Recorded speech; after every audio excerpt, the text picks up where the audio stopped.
I was in the room when a group of Democrats were chanting 4 more years at Joe just last week. He's not going to make it through a second term. You don't think he's going to make it through a second term? Oh, no. I mean, I would be stunned if he were to get through the majority of a second term. Does a Kamala Harris presidency worry you? I would not be excited about a Kamala Harris presidency. Right after I was elected, I went to what they call a G7 meeting, all the NATO leaders. Last week, President Joe Biden repeatedly conjured the ghosts of European leaders past. And Mitterrand from France looked at me and said, It's unlikely former French President Francois Mitterrand attended that 2021 meeting because he died almost 30 years ago. A slip of the tongue, perhaps. But a few days later, Biden cited another conversation from the very same 2021 meeting, this time with German Chancellor Helmut Kohl, who died in 2017. At another event later the same day, he again reanimated Kohl. He might be 81 years old, but White House Press Secretary Karine Jean-Pierre argued that, well, it could happen to any of us. Many people, they can misspeak sometimes, right? On MSNBC, Biden partisans like columnist Mike Barnicle contend that the president's advanced age is something of a superpower. You couldn't do it. I couldn't do it. Someone 45 years of age couldn't do what he does every day, but he does it. The problem for the Democratic Party is that its own constituents disagree. A recent ABC News Ipsos poll found that an astonishing 86% of Americans think Joe Biden is too old to serve a second term.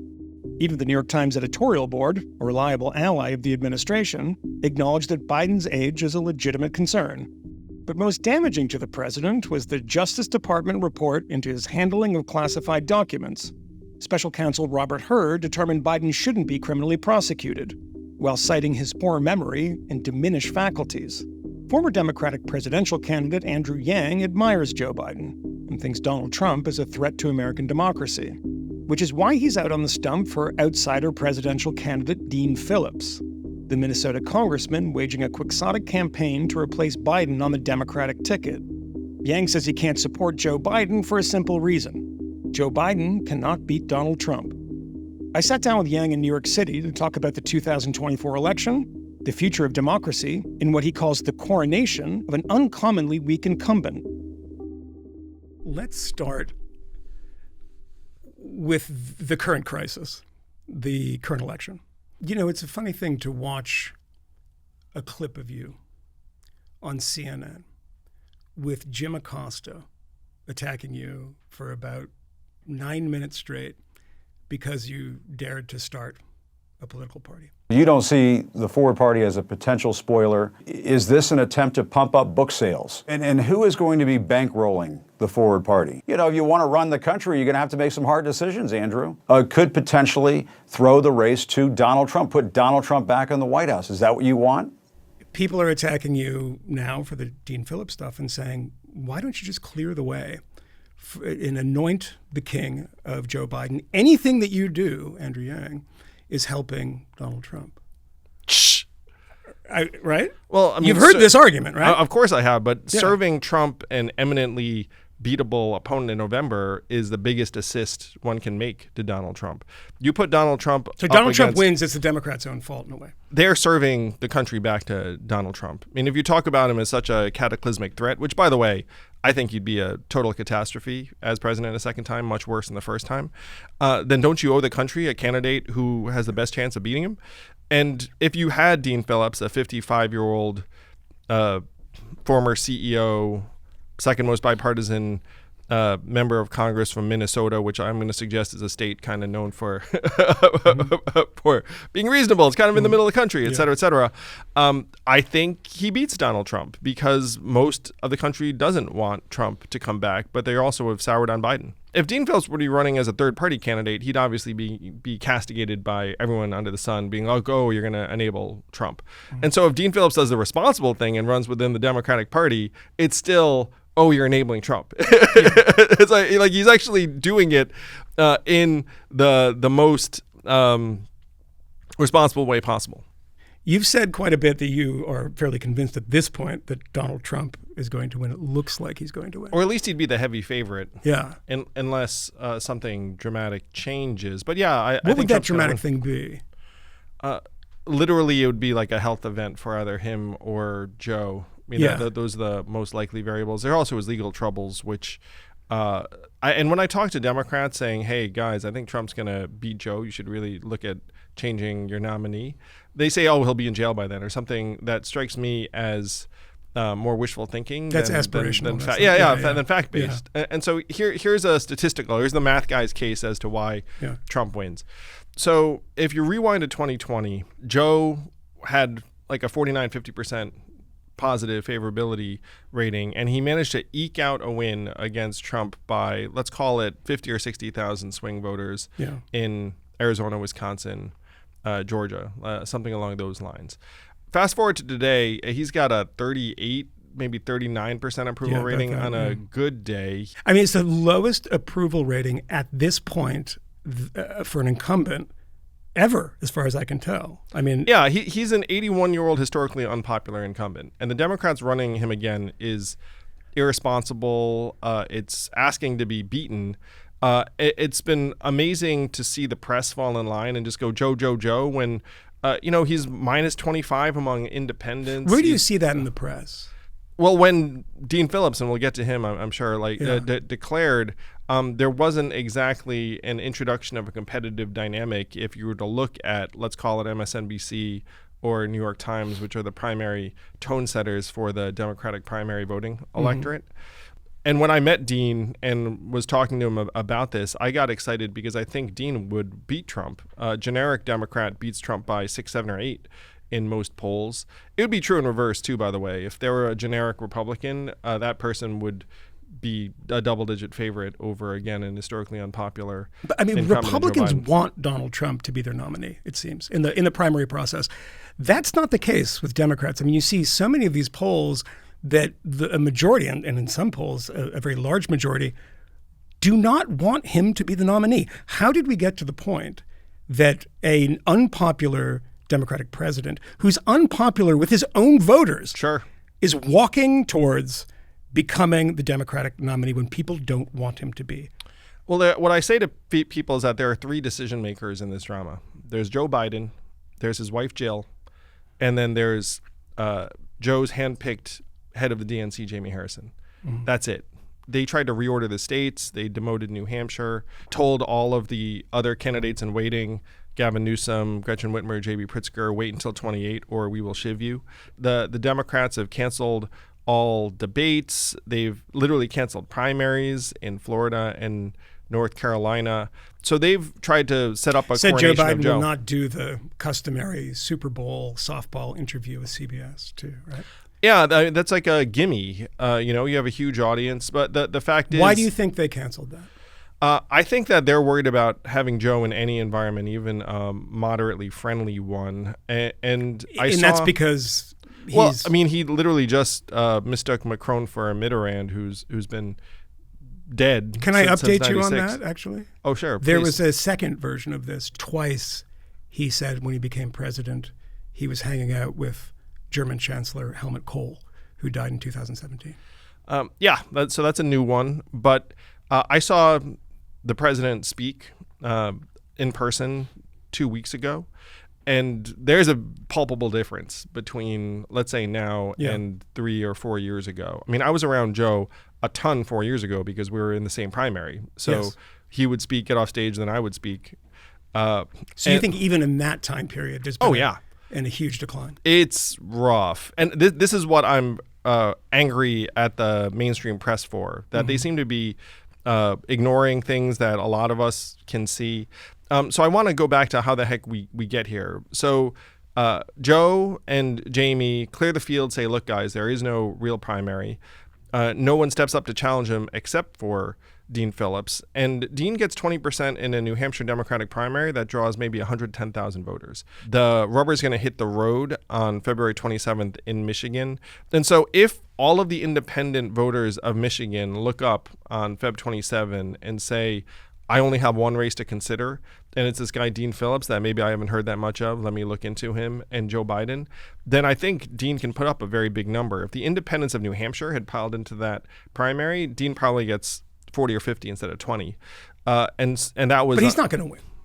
Well, he's probably. I mean, he's almost certainly not going to win this Michigan primary. But what number would he have to get where everyone would realize, wait a minute, you mean it's not lockstep behind Joe among the electorate, which it totally is not. To your point, I mean, any poll you put out there, even among registered Democrats, has about half of Dems concerned about Joe, his age, his vitality. You know, I spoke to John Judas and Rui Teixeira, who have a book that just came out called Where Have All the Democrats Gone? And they argue in a way that who is enabling Trump is the progressive wing of the Democratic Party, who are turning people off with excessive focuses on things like gender ideology and certain things about policing and race that turns off moderate voters. What do you make of that idea that the progressive wing, who's been casting people out for not being progressive enough, are sending some sort of moderate and middle-of-the-road people towards, if not Trump, then Republicans? 100%. I mean, in my view, the Democratic Party should be at least two separate parties right now. I mean, this ideological leftist wing, and then the more middle-of-the-road moderate types. Mm-hmm. And then the Republicans should be two parties at this point. It should be the Mitt Romney moderate wing and then the MAGA folks. And then there might be a fifth party. Let's call it the Forward Party for fun. And that would be a healthy system. And that system would also be much more resistant to authoritarianism, because right now we are going to serve the country up to potentially authoritarian regime, because the incentives are to all fall in line if you have someone from your party in charge. Is it more resistant, or is it more likely in the sense that you're talking about essentially a European style of governance where you have coalition governments, right? Yeah. These coalitions rely upon these far-right parties that if it were a system like the U.S. system would not have as much influence. You could isolate people from within the party. Now you have to work with parties in coalition governments. I mean, look what's happening in Israel. I mean, you have some of these people on the far right there. They're part of Netanyahu's coalition because he needed to make a coalition to rule. Isn't it not that there's going to be some authoritarian instincts with those kind of far right and far left things trying to make a coalition? Well, we are an aberration if you look at democracies around the world. There are not other modern democracies with a two-party system, and individual members have a 94% re-election rate because 90% of the seats are uncompetitive in general. I mean, it's a fake two-party system for most of us. About 70% of the country is in a one-party system where one party controls all three branches of government. Like let's say a place like California, where I think it's a one-party state. Yeah, it's a one-party state. You know, like you can go down the line. That's the way most of us are living, and then they point and distract you and say, "No, look, it's the other side's fault." It's like, well, shoot, I don't even see the other side around. Like what the heck's going on?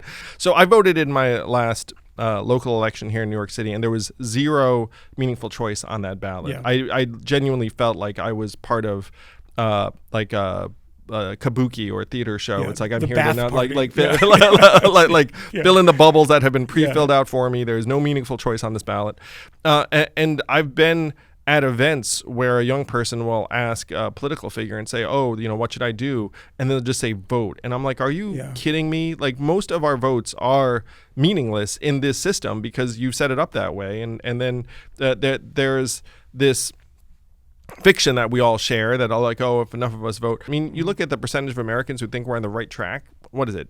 19, 20%? Something like that. So you have 4 out of 5 Americans who are pissed off and frustrated. And where are they going to go? But how many people contact you from within the party and say, Andrew, this is the way it is, but I agree with you.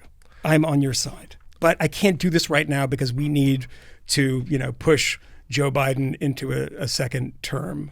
So they come to me and say, why do you think Joe's going to lose? And then I break down all the numbers. By the way, here's a very compelling data point.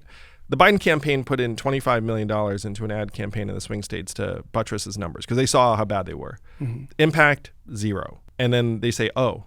And then that's the way the conversations go. It's and sometimes there is magical thinking from them to be like, oh, things will get better, like his numbers will get better. And part of me is like, guys, Joe Biden is undermining his superpower just by running. His greatest superpower is that he's a good man who we think will try and do the right thing for the country. But he's doing the wrong thing by running. He's overstaying his welcome. He's putting his ego ahead of the country's interests, and he's going to get punished for it. So, is there any way out of this? I mean, have you spoken to anybody within the Democratic establishment who says it might be coming soon that there'll be a conclave of people that have to get together and have an intervention in the way that Barry Goldwater walked over to the White House during the Watergate mess and said, you have to resign. Barry Goldwater, Mr. Conservative, did that to Dick Nixon, and he took that seriously, and that was the beginning of the end for him. Is there a person who's the Goldwater of this moment who can go to Joe Biden and say, look, we love what you did. Thank you for saving us from Donald Trump in 2020, but it's time to walk off the stage. Do you see any possibility of that happening? I think we have a couple ways out of this, and right now they're unlikely. Yeah. So number one is that Dean Phillips puts up a big number in Michigan on Feb 27, big enough to call into question the rationale for Joe's candidacy, because then that could cause a real shift in dynamic. Michigan's a crucial swing state. Everyone knows it. So that's one possibility. Another possibility is what everyone is hearing, which is the DNC is going to come together at the convention. Joe's going to say, hey, it's not me. And then they're going to swap him out for, and the names that you hear are Michelle Obama, Gavin Newsom, of that ilk. You have not heard this. I have, but you don't take that seriously, do you? So from what I hear, we should not take that seriously, in that like the inner circle is saying, look, there is no plan B. It's Joe. That said, he could wake up at any point during the spring or summer and say, like, I'm actually not going to do this, and the DNC would have their emergency conclave. But number three, and this is part of it, is that the current version of the Democratic Party is keenly sensitive to what the heck the press is saying and doing. Yeah. And if the press were to stop protecting Joe and pile in and say, look, guys, he actually is having real age issues. He has very, very real popularity issues. He actually is a terrible foil for Donald Trump. That actually might turn the tide, because there is such a lack of fortitude in this version of the Democratic Party. So there is this possibility that a set of journalists actually start calling it in a particular way. Yeah. This is one of the things that I think Dean could catalyze if he manages to get enough support. You know, there's a lot of fear of voters that it's not that if Joe Biden wins, we're going to have 4 years of Joe Biden. There is a certain kind of terror among some people that means maybe 3 years, 2 years of Kamala Harris, of a President Harris. What do you think of the people who are skeptical? I mean, I've heard some people chalk it up to misogyny and racism. Others chalk it up to the fact that she seems to be eminently underqualified for the job. What do you think about a Kamala Harris presidency? Oh, I was in the room when a group of Democrats were chanting 4 more years at Joe just last week. Mm-hmm. He's not going to make it through a second term. You don't think he's going to make it through a second term? Oh, no. I mean, just on the face of it, if you were to be... So you think the cognitive decline is so steep that even if he does not slide off this mortal coil and he remains an alive, sentient being, that it's just going to be so bad that he can't govern, he can't be the president? I would be stunned if he were to get through the majority of a second term. And I think a lot of people sense that. How do you see that playing out? I mean, I'm trying to think, that hasn't happened before. If Joe Biden insists on running, they should have a vice presidential primary so that we can figure out who his successor is going to be, because the odds of that person assuming the presidency are very significant in the next 4 years. Right. And then people attacked me and said, oh, what about Kamala? And then I said, Kamala can run in the vice presidential primary. And if she wins, more power to her. Let's actually have democracy in action. She's wildly unpopular. And she is wildly unpopular. I mean, she may be the only figure less popular than Joe among major Democrats, according to the numbers I've seen. I ran the same cycle as Joe and Kamala, and Kamala dropped out before the voting started. She dropped out before the state of California, her home state. Yeah. Which she would have lost. Yeah, I think that's one of the reasons. That's one of the reasons, yeah. Does a Kamala Harris presidency worry you? I would not be excited about a Kamala Harris presidency. You say Donald Trump is awful. Well, a lot of people would agree with you on that. You hear the word fascist bandied about like I've never seen before in my adult life. I mean, what do you make of things like that? Do you think Donald Trump is a fascist? I think that Donald Trump will be a terrible president for our institutional integrity if he winds up. I mean, he wasn't great the first time, but I think he, quote unquote, learned his lessons. That, right? Well, I think he, quote unquote, learned his lessons from the first time where he had a bunch of professionals around him that weren't handpicked by him. I mean, he had to kind of staff up quickly and the rest of it. This time it's going to be sycophants, yes men and women, ideologues. And when he has a terrible idea, like a venal idea, an immoral idea, half the time before people would say, okay, and then just kind of frankly, not not follow up and just hope he forgot about it. But this time they will actually do a lot of these things. I don't think America is prepared for what that would mean in real life. And this is one reason I'm frustrated. So the threat to democracy, which seems to be the Biden line, it seems to be that everyone's gotten together and said this will be our attack line, is that democracy is under threat. You agree with that? Well, it would be much more convincing if you had primaries and debates and we're trying to... Both parties are being democratic, yeah? Yeah, I mean, like, democratic doesn't mean you have no choice but to vote for us. I mean, that's not what it means. Yeah. I joked online, it's like maybe the Democrats should just change the name of their party, just to change it to something like a little more accurate.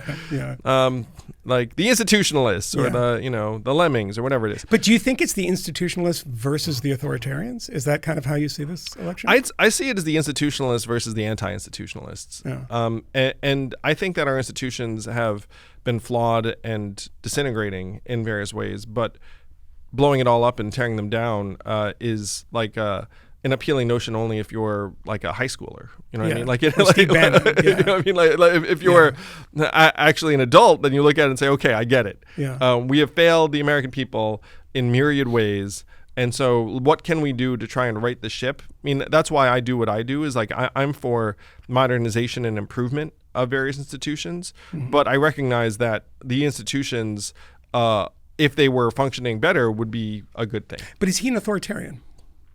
I think he's going to certainly stretch the limits of what a president and the executive branch can do. I think. Is our system set up in a way to resist that? I mean, you look at what happened on January 6th, and the institutions held, didn't they? I do not think we are set up for this. You don't? Really, I really don't. I mean, if you looked at the roster of Republicans, there were 10 who voted to impeach him after January 6th, and 8 of them didn't make it back through the primaries. Again, in a system where 94% of incumbents get reelected. One of them was my good friend Peter Meyer. Yeah. And the Democratic Party was part of making sure that he didn't get back into Congress. Yes, they boosted the election denier opponent of Peter, and I know Peter as well. Peter did the right thing, and then they shivved him for it. But the others in that group, Adam Kinzinger, Liz Cheney, Anthony Gonzalez. So the Republican Party has gotten the message, and you can see it even now where the Republicans don't want to pass something because Trump is on his way back. I mean, he's not even back yet. But if he's on his way back and he becomes president again for a second non-contiguous term, he's also going to be on his way out too, right? I mean, which will again remove any compunction for him to hold anything back. But would it also not, have that effect on other Republicans who felt that they had to just follow every insane instinct that Donald Trump had? The following of the insane instinct is really, okay, eventually this guy's going to die or leave the stage, and then I'll be there to inherit whatever the heck. So let me just go along with it. Yeah. Now, do you really think we can survive 4 years of everyone going along with Donald Trump's every impulse? And we're, again, by the way, I now see this as the most likely scenario. So it's very bleak, and I'm angry that the Democrats are failing us to this degree by serving us back to Trump by having an incredibly weak incumbent nominee. You've said that Trump has authoritarian instincts. How do you think they manifest themselves in a second term? I think he would just lurch from impulse to impulse. But is there one thing that worries you, keeps you up at night about a second Trump presidency? It would be assigning the DOJ and law enforcement to go after folks that wronged him. I think that would be like I know people who ran afoul of him, who worked in his first administration and then raised their hand and said, "Hey, I'm out," who literally are saying, I might have to leave the country if he comes back. That's a bit over the top, though, isn't it? Is it? I mean, what is the evidence to that, though, that Donald Trump would weaponize the DOJ? I mean, he might say that himself, but there are courts. Look, there's a Congress. One of the major it's reasons, a bit over the top. One of the major reasons why all the Republican members of Congress have fallen into line is that they receive threats on their life and their families' lives anytime they go against him. The 10 House members who voted to impeach Donald Trump had to get security. Like, some of the people I'm talking about literally were in hiding and saying, like, "Oh, it's just over the top, just tweets." Donald Trump, right? I mean, these things have gotten worse. Polarization's gotten worse, but we should not have any illusions. I mean, you talk to anyone in law enforcement, the extremist zeal is higher. You are seeing very real threats. There are a lot of people who are just quitting in terms of these local election monitoring positions because they're like, "Look, I didn't sign up for death threats on my family." So, like, we shouldn't be naive. You're good friends with Peter Meyer. He totally got death threats after he voted to impeach. And so there is this real thread of self-preservation / and so to say, like, look, Donald Trump wouldn't weaponize DOJ or something. I mean, he literally just points his finger and says, "Hey, mob, do this." And then some people in the mob sometimes listen to him, and then sometimes violent things happen. And so imagining you're that this is not... conflating two things, though. I mean, he can point to the mob, and they can be, go out and, go on Twitter and send, empty or pointless threats, and the FBI can get involved. But sometimes pointed action. No, but that's what I'm saying. If it was all just jibber jabber, I wouldn't care. He can't point to the Justice Department. He can't point to the courts. He can't. I mean, he can point to Congress in some way. We don't know what the composition of Congress is going to be. He can't appoint a head of the DOJ and then call a person up and be like, "Hey, I've got this really appealing case for you. It's this guy." I mean, you can't appoint the head of the DOJ and then make them upend, 250 years of American democracy in one. Well, I think this is the kind of thing that we're going to. I think this is exactly the kind of thing we're going to be testing out. Yeah. And I do not want to be there to see whether it can or can't be done. But I think there are going to be attempts to see it done. Why did that not happen in the first administration? I think he was still learning the levers and the mechanics, and I think this time he feels like he's got it. Do you think he's capable of learning anything?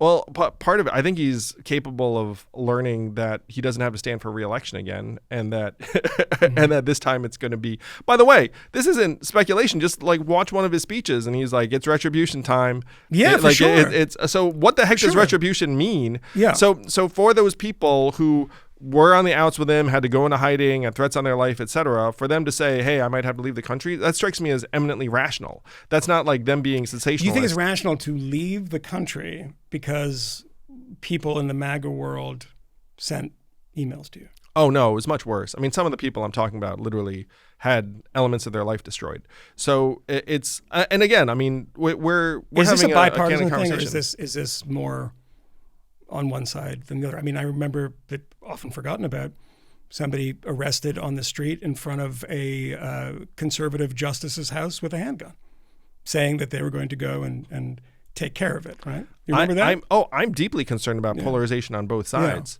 Yeah. But do you think that's a result of liberal rhetoric in the same way that you think people doing that on the Trump side is a result of Trump's rhetoric? I think that rhetoric on both sides is leading people who often are somewhat unhinged down very perilous roads. Mm-hmm. I will say, though, if you talk to law enforcement, there is an asymmetry here. If you had to worry about, various militias and populations, like, they tend to come more from the right than the left. What does Trump get right?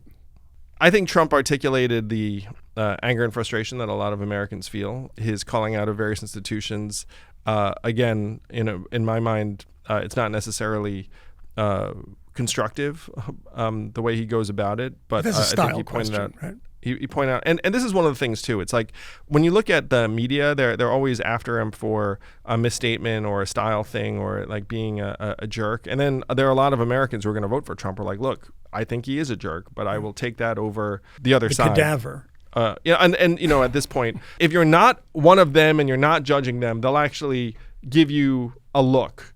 And these are some of the things that Democrats are just completely ignoring and obscuring, saying, "Oh, you're all terrible people." It's like, no. It's like if you're actually not of the machine and they can sense it, and you're trying to make their lives better, and you care about them, they'll actually give you a fair hearing. Yeah, I think that's the two big mistakes that always resonate with me with Democrats, with Hillary Clinton and Barack Obama, was basket of deplorables and the desperate clingers clinging to their guns and their Bibles.